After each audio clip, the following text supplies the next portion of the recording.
Olá, bem-vindo ao canal Minuto Excel. Nesse vídeo vamos aprender como fazer ajuste de curvas usando a linha de tendência e a função PRODLOG. Claro que é uma curva exponencial. Vamos aprender essas duas técnicas e qual a relação entre elas.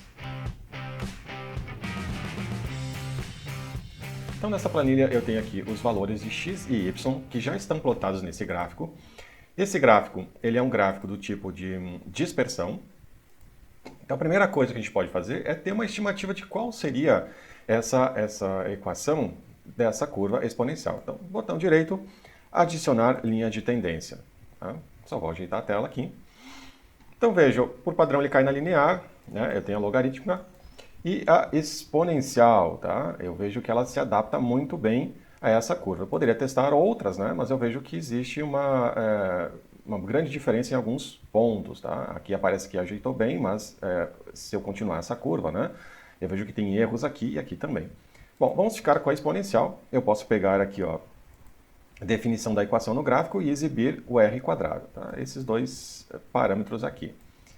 Bom, o r quadrado, quanto mais próximo de 1, mais essa curva de tendência, essa linha de tendência, mais representa os dados. Tá? Então, ela é bem rápida de fazer essa técnica de ter essa estimativa de equação. E agora, como é que eu faço para utilizar esses valores? Né? Bom, eu não tenho como capturar aqui, na linha de tendência, o valor desses parâmetros para fazer a curva. Né? Eu teria que fazer algo do tipo, né, igual a 11,913 vezes a exponencial de menos 0,1 vezes, né, o valor de x. Tá? E aí veja que eu estou bem próximo do valor, né, esperado, a 2, tá? Ou seja, existe um erro, mas é uma estimativa, certo? Qual que é o problema? Por exemplo, se aqui eu chegar e aumentar esse valor, né, eu tenho uma diferença já nos parâmetros e eu tenho que sair digitando tudo de novo, e isso não é muito bom. Nós podemos utilizar a função PRODLOG. Tá? Então, a primeira coisa, vamos lá. Qual que é a nomenclatura dela, né? Igual proj.log. Quais são os y conhecidos? Né? E depois, quais são os x conhecidos? Essa função continua, mas por enquanto vamos parar por aqui. Tá? Se você não estiver usando o 365, o Excel 365, você tem que selecionar dois intervalos e apertar Ctrl Shift Enter. Aqui basta um e eu tenho esses dois parâmetros. Veja só, o que eu noto aqui é que esse parâmetro é igual a esse parâmetro que está aqui, ó, na frente da equação. Tá? Então isso significa que existe uma certa relação entre os coeficientes que a PRODLOG me entrega e os coeficientes da reta calculada pela linha de tendência. Aliás, pela curva calculada pela linha de tendência. Só que eles não são exatamente iguais. Bom, só um parênteses aqui, continuando a PRODLOG, eu posso continuar aqui com definir B como 1, tá? Mas não é esse o caso. E aqui eu posso pedir as estatísticas. Tá? Então, quando eu faço isso, tenho que colocar aqui verdadeiro, aliás, né? Verdadeiro ou 1 no último argumento, eu vejo que eu tenho mais parâmetros. E quem são esses parâmetros? Tá?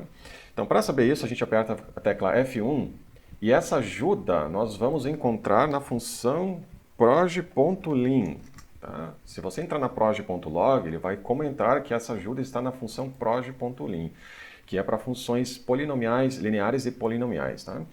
Bom, mais aqui para o final, ele comenta, aqui nesse lado aqui, quem são os parâmetros, e aqui ele demonstra, né, quem são os parâmetros. Então, a primeira linha é sempre a linha da curva, tá? E os últimos parâmetros aqui, né, são os parâmetros que estão descritos nessa parte aqui. Então, um fator importante é o R aqui, o R quadrado, tá? Que é esse R quadrado aqui, que agora nós vamos ver. Vejam só, tá aqui ele, ó, 0,9989, né? Tá aqui, ó, tá? Se eu diminuir as casas decimais, vai dar exatamente aquele valor. Bom, esse foi só um parênteses, eu não vou entrar nesses fatores agora, tá? A função do vídeo é outra. Calculei aqui MB. Vamos lá. Mas qual é o estilo dessa equação? Bom, então vamos de novo no ajuda, aperta a tecla F1. Vamos lá. proj.log. Função proj.log. Aqui, ó. Esse aqui é o estilo da equação, ó. É b vezes m elevado na x. Tá? Essa equação aqui, esse estilo. Bom, então vamos lá. Igual a esse fator aqui, f4, vezes esse fator aqui, também tranca ele, elevado na x. Opa, que aqui não trancou, tranca, agora sim, elevado na x, certo? E só mandar para baixo.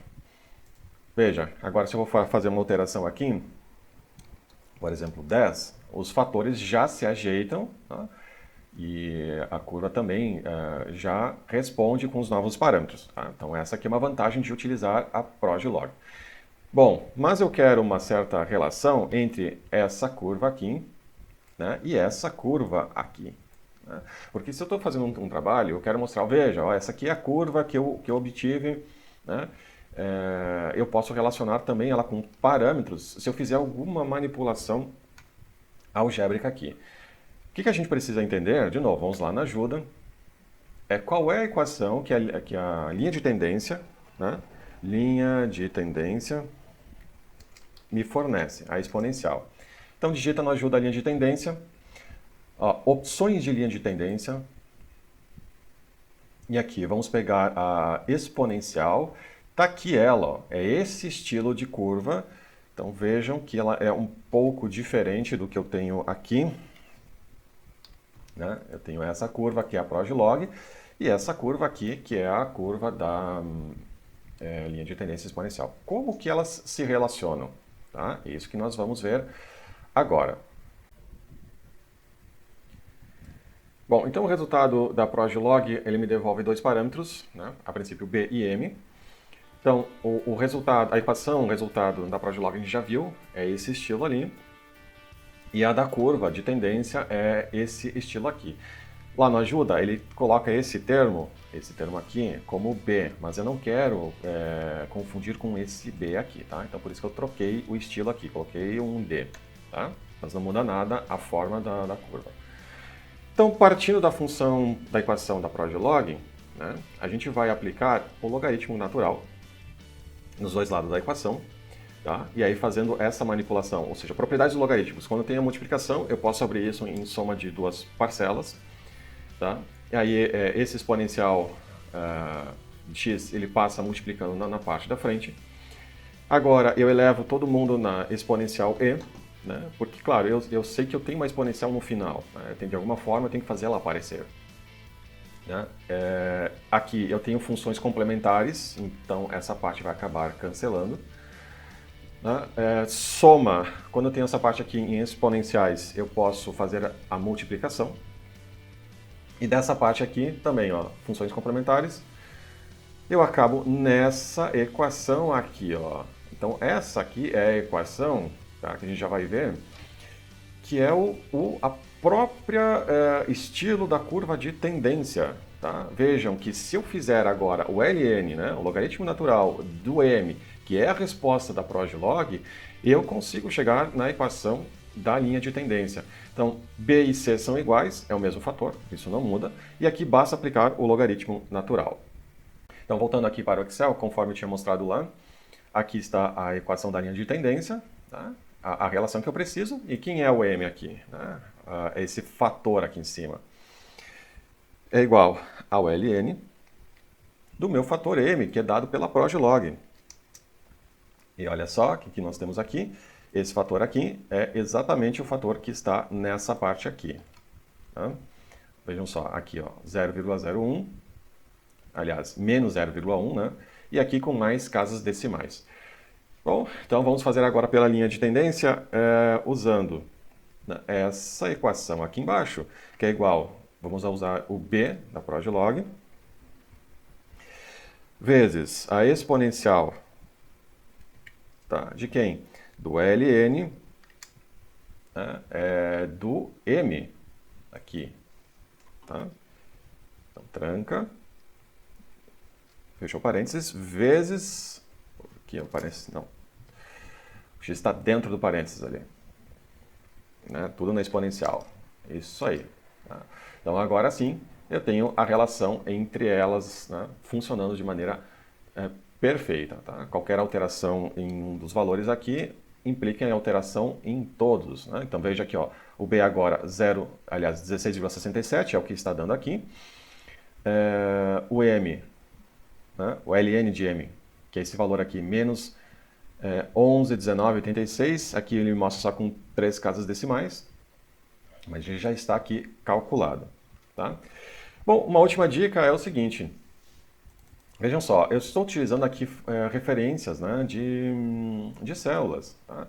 O que pode me dificultar um pouco a leitura disso daqui. Então, o que eu poderia fazer? Eu poderia fazer o seguinte, seleciono isso daqui, eu venho em fórmulas, vamos definir, aqui, ó, criar nomes a partir da seleção, né, linha superior.